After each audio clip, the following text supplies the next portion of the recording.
Hello my dear friends, कैसे हैं आप सभी। आई होप आप सभी बहुत अच्छे होंगे। Friends, Manish GS academy YouTube channel पर आप सभी का स्वागत है।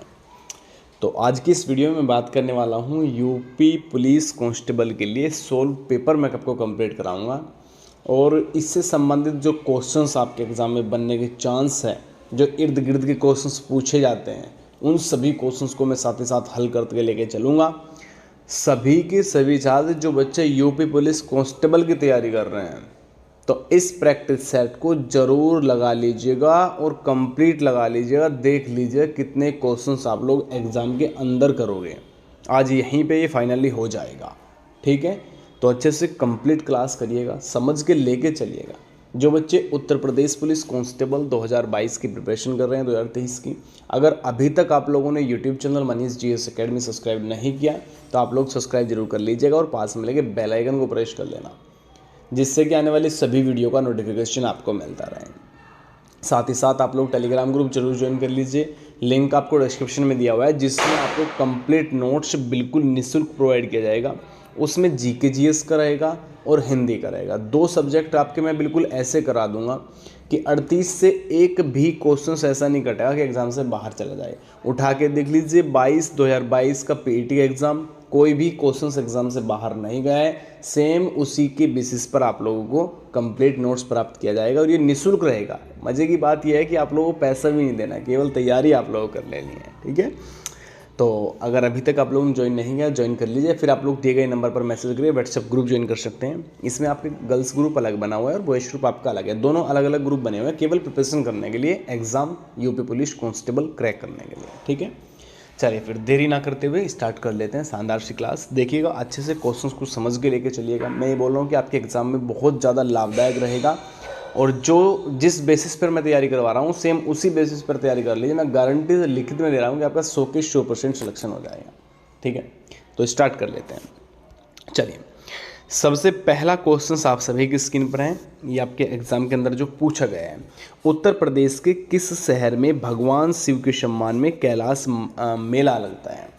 तो इस क्वेश्चन को देखने से केवल और केवल सीधा सीधा उद्देश्य ये जा रहा है कि उत्तर प्रदेश पुलिस कांस्टेबल के अंदर एक तो मेले मैंने करा रखे हैं आप लोगों को नोट्स के माध्यम से, मेले आपको कंप्लीट करने हैं, ठीक है ना।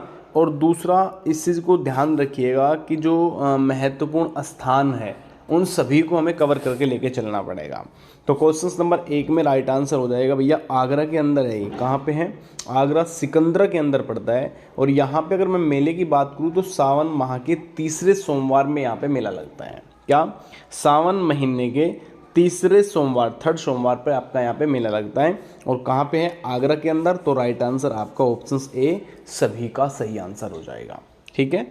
तो इस क्वेश्चंस को देख के पता लग गया, लिख लीजिएगा एक साइड में ना, एक पेपर ले लो साथ में, साथ ही साथ, और लिख के लेके चलो कि 1 पॉइंट लगा के उसमें लिखना है मेले, यानी कि मेले कंप्लीट करने पड़ेंगे। 100 के 100% एग्जाम में क्वेश्चंस फंसेगा, ठीक है।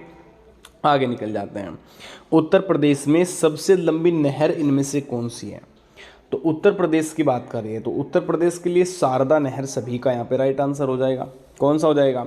शारदा नहर इसमें राइट आंसर हो जाएगा। याद रखिएगा इसकी अब लंबाई कितनी है, तो 12,368 किलोमीटर इसकी लंबाई है, ठीक है ना, ये याद रखिएगा। अच्छा, निकलती कहाँ से है? एक क्वेश्चन ये भी बन जाता है कि निकलती कहाँ से है शारदा नदी। तो क्योंकि एग्जाम में पहले तो ये वाला क्वेश्चन आ चुका है, इस बार थोड़ा चेंज करेगा तो पूछ सकता है कि शारदा नहर कहाँ से निकलती है। तो बेटा बनबसा स्थान से निकलती है। कहाँ से?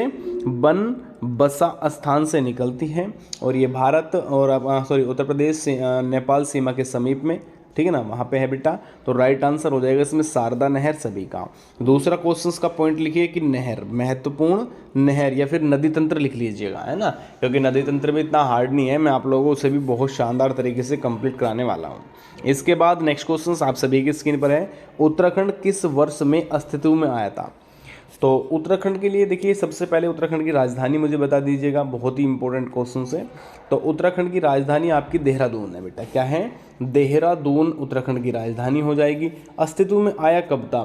तो वर्ष लगेगा सन 2000, क्योंकि 9 नवंबर सन 2000 को अस्तित्व में आया था। तो राइट आंसर सीधा ऑप्शन ए सभी का सही हो गया, है ना।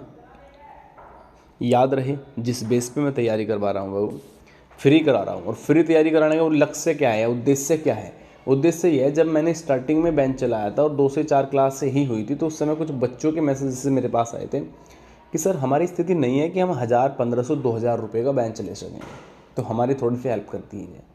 उस समय मैंने केवल यही सोचा था कि इस बेंच को टोटल निःशुल्क कराऊंगा, जितने भी गरीब, क्योंकि अधिकतम कहते हैं ना कि बहुत जो सिचुएशन से डाउन होते हैं, जो नहीं ले सकते, ठीक है ना, वो उत्तर प्रदेश पुलिस की ही तो परीक्षा दे सकते हैं, यूपीएससी की तैयारी नहीं करेंगे भाई वे, है ना। तो ये भी थोड़ा सा पॉइंट है। और शायद बाहर कुछ जानवर वगैरह आ गया था तो वो पास में आके बोल रहा था, है ना। चलिए, उत्तराखंड अस्तित्व में कब आया था? तो 9 नवंबर सन 2000 का आया था। तो उस समय मैंने केवल ये कहा था कि हाँ भैया मैं निःशुल्क दूंगा, और निःशुल्क ही मैंने पूरा बेंच पढ़ाया है। देख लीजिए, हिस्ट्री हो, पॉलिटी हो, ज्योग्राफी हो, करंट अफेयर हो, यूपीजी की हो, इकोनॉमिक्स है, कुछ भी नहीं छोड़ा, टोटल निःशुल्क भाई, है ना। और नोट्स दिया हुआ है लिखित में, ठीक है ना।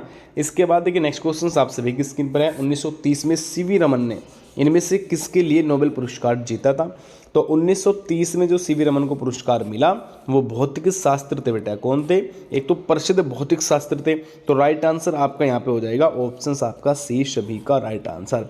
भौतिकी के लिए इनको मिला था इसका, ठीक है ना, याद रखिएगा, आपके लिए इंपॉर्टेंट बनेगा। नेक्स्ट क्वेश्चन आप सभी की स्क्रीन पर ये रहा। विक्रम सेठ के द्वारा लिखी गई कौन सी किताब एक कविता के रूप में दास नीति कथाओं का संग्रह है? तो ये जो 5 क्वेश्चन स्क्रीन पर है बाबू, 5 क्वेश्चन जो आपकी स्क्रीन पर है, ये राइट आंसर हो जाएगा बिस्टली टेल्स, सभी का राइट, ऑप्शन आपका बी। किस किस ने ऑप्शंस बी बताया है, एक तो ये आंसर जरूर करिएगा, ठीक है ना। हरिवंश राय बच्चन द्वारा लिखी गई आखिरी कविता का नाम बता रहे हैं, जो हरिवंश राय बच्चन के द्वारा आखिरी कविता लिखी गई थी। तो क्वेश्चन नंबर 6 आप सभी की स्क्रीन पर है, और इसमें अगर मैं राइट आंसर की बात करूँगा तो अग्निपथ सभी का राइट आंसर था, ऑप्शन डी। जबकि अधिकतम बच्चों ने एग्जामों में 2 चट्टाने कर दिया था, है ना, तो उनका गलत आंसर हो गया। आंसर निकलता है ऑप्शंस आपका डी, और डी सभी का राइट आंसर। अच्छा, रक्त समूह की जो खोज की गई थी वो किसके द्वारा की गई थी? तो बेटा कार्ल्स लैंड स्टीनर के द्वारा की जाती है, जो आपकी रक्त समूह, जैसे कि ओ हो गया, ठीक है ना, और आपका ए हो गया, बी हो गया, ए बी हो गया, ठीक है ना। इनमें प्लस माइनस चल जाता है, जैसे ए प्लस हो गया, ए माइनस हो गया, बी प्लस हो गया, बी माइनस हो गया, ए बी प्लस हो गया, ए बी माइनस हो गया, ओ प्लस हो गया, ओ माइनस हो गया, ठीक है ना। तो ये रक्त समूह कहलाता है। इसके बाद नेक्स्ट क्वेश्चन आप सभी की स्क्रीन पर, निम्नलिखित में से संयुक्त राज्य अमेरिका के किस राज्य की सीमा संयुक्त राज्य के किसी अन्य राज्य के साथ सीमा साझा नहीं करती? 10वां क्वेश्चन एग्जाम के अंदर पूछा गया, जबकि अलास्का इसका राइट आंसर था, ऑप्शन आपका बी, ठीक है, ऑप्शन बी सभी का राइट आंसर हो गया। इसके बाद देखिए नेक्स्ट क्वेश्चन आपकी स्क्रीन पर, दुनिया की सबसे अधिक जनसंख्या वाला देश इनमें से कौन सा है? तो इसमें स्थान भी पूछ लेता है, पहला, दूसरा, तीसरा, कि पहले स्थान पे कौन सा है, दूसरे पे कौन है, तीसरे पे कौन है, ठीक है ना। तो देखिए जनसंख्या के अगर मैटर में मैं थोड़ा सा बात करूँगा, राइट आंसर इसमें देखिए आपका हो जाएगा 5वां पूछा हुआ है, ठीक है ना, विश्व में सबसे अधिक। तो सीधा आंसर यहाँ पे लगेगा आप लोगों का ऑप्शन आपका सी, ठीक है ना, यूनाइटेड किंगडम सभी का राइट आंसर यहाँ से हो जाएगा। इसको याद रखिएगा, आपके लिए इंपॉर्टेंट है बहुत ही ज़बरदस्त तरीके से। इसके बाद देखिए नेक्स्ट क्वेश्चन, निम्नलिखित में से कौन सा संयुक्त अरब अमीरात का एक अमीरात नहीं है? तो 12 में शारजहाँ सभी का राइट आंसर हो जाएगा। इसमें आपका आंसर लगेगा ऑप्शन डी, सभी का सही, ठीक है। निम्नलिखित में से कौन सा शहर बहरीन की राजधानी है? तो 13 क्वेश्चन आप सभी की स्क्रीन पर हैं। बहरीन की राजधानी पूछा हुआ है, और इसमें एक थोड़ा सा क्वेश्चन अलग तरीके से पूछ सकता है कि ये स्वतंत्र हुआ कब था, ठीक है ना। बहरीन स्वतंत्र कब हुआ था? 1971 के अंदर ये स्वतंत्र हुआ था बाबू, राइट आंसर हो जाएगा फिर 1971। लेकिन बहरीन की राजधानी कौन सी है? मनामा, ऑप्शंस कौन सा लगेगा? सी, ठीक है, याद रखिएगा, बहुत अच्छा क्वेश्चन है, इसके बारे में कई बार एग्जाम के अंदर पूछा गया है, ठीक है। आगे आ जाइए नेक्स्ट क्वेश्चन, पहली महिला लोकसभा अध्यक्ष इनमें से कौन थी? 14 क्वेश्चन आप सभी की स्क्रीन पर है। तो ये निर्विरोध चुनी गई थी, और कब चुनी गई थी? 2009 3 जून को चुनी गई थी, जो लोकसभा की थी, ठीक है। और राइट आंसर था इसमें आप लोगों का ऑप्शन आपका बी, यानी कि मीरा कुमार, सभी का बिल्कुल सही और एक्यूरेट आंसर, ठीक है। आगे आ जाइए थोड़ा नेक्स्ट क्वेश्चन की ओर। स्वतंत्रता संग्राम 1857 का सिपाही विद्रोह किस शहर में हुआ था? 15वां क्वेश्चन से। तो ये स्टार्ट कब हुआ, विद्रोह जो प्रारंभ हुआ था ये मेरठ से प्रारंभ हुआ था। सबसे पहला पॉइंट तो ये हो गया।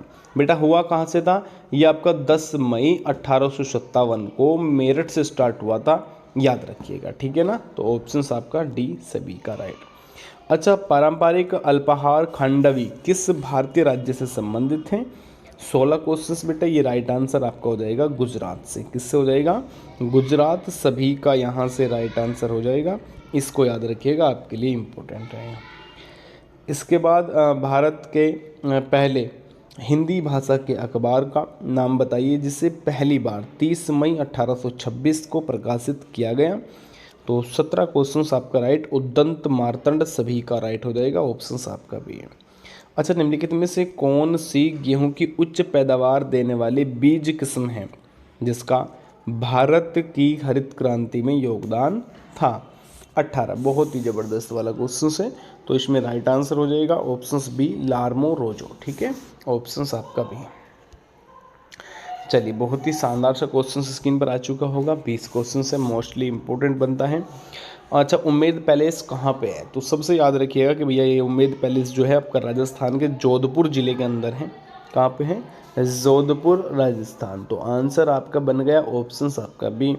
इसके बाद देखिए, लवणी किस भारतीय राज्य का प्रसिद्ध लोकतंत्र, ये एक हार्ड क्वेश्चन नहीं है, मैं ये इस तरीके से पढ़ा रहा हूँ, पता है किस लिए, मैंने आपको क्या बताया था कि महत्वपूर्ण स्थान, महत्वपूर्ण जिले जहाँ पे कुछ समझ सकते हैं कि हमारे पुरखों की कह सकते हैं कि पुरानी पुरातात्विक जो वस्तुएं हैं वे वहाँ पे है, ठीक है ना, उन सभी स्थान को कंप्लीट कर लेने हैं। उसके बाद राष्ट्रीय देखिए भारतीय राज्य प्रसिद्ध लोक नृत्य, इनसे 2 चीज़ क्लियर हो रही है कि एक तो लोक नृत्य करना अनिवार्य है, एक पुरातात्विक स्थान को करना कंप्लीट जरूरी है ना।